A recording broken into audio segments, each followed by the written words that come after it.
Everyone, কি অবস্থা সবার? তো আজকে আমি আমার ডেস্কটা ডেকোর করব, বাট তার আগে আমি আমার চুলে একটু হেয়ার প্যাক লাগাই নিচ্ছি, কারণ আজকে আমি টাইম পাইছি।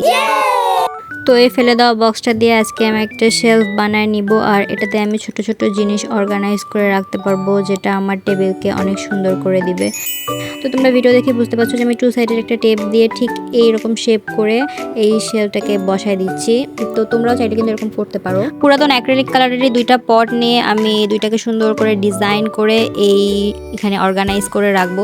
তো আমি একটাতে দেখো একটা লিফ শেপ দিয়ে দিয়েছি। তো এখানে আমি একটা মানি প্ল্যান্টের, এটাতে এখনো শিকড় হয়নি, এটা রাখছি। আর এটাতে আমি একটা জাস্ট ফ্লাওয়ার টাইপের শেপ করে, এটাতে কিন্তু মানি প্ল্যান্টটা সামান্য পানি দিয়ে একদম জিরো বাজেটে বানিয়ে ফেললাম। এই ওয়ার্ড্রোবের মতো ডেস্ক অর্গানাইজারটার আমি কোনো ভিডিও বানাতে পারিনি, কারণ ওটা বানাতে গিয়ে আমি নিজে অনেক প্রবলেমে পড়েছিলাম। তো এই ওয়াচ বক্সটাকে আমি এবার একটা মেডিসিন বক্স বানায় ফেলবো। আমি ডিজাইনটা করেছি কটন বাড আর ঝাড়ুর কাঠি দিয়ে। তো তোমরা দেখতেই পাচ্ছ এটা দেখতে কতটা কিউট হয়েছে। আমার তো খুবই ভালো লেগেছে বক্সটা, আর এর থেকে ওষুধ খেতেও খুব ভালো লাগে। এই চুড়িগুলো আমাদের কলেজের সামনে বসেছিল এই আপুরা। তো এদের পেজের নাম জানতে চাইলে তোমরা কমেন্ট করতে পারো।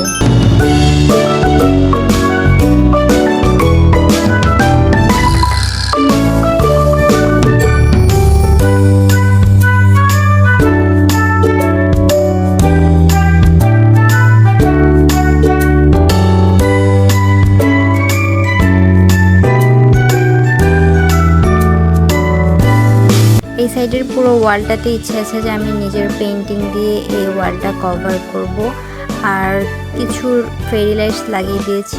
তো তোমরা কমেন্ট করে অবশ্যই জানাবে যে আমার ডেস্ক ডেকোরেশনটা তোমাদের কেমন লেগেছে। সবাইকে আল্লাহ হাফেজ, থ্যাঙ্কস ফর ওয়াচিং। সবাই সাবস্ক্রাইব করে দিও।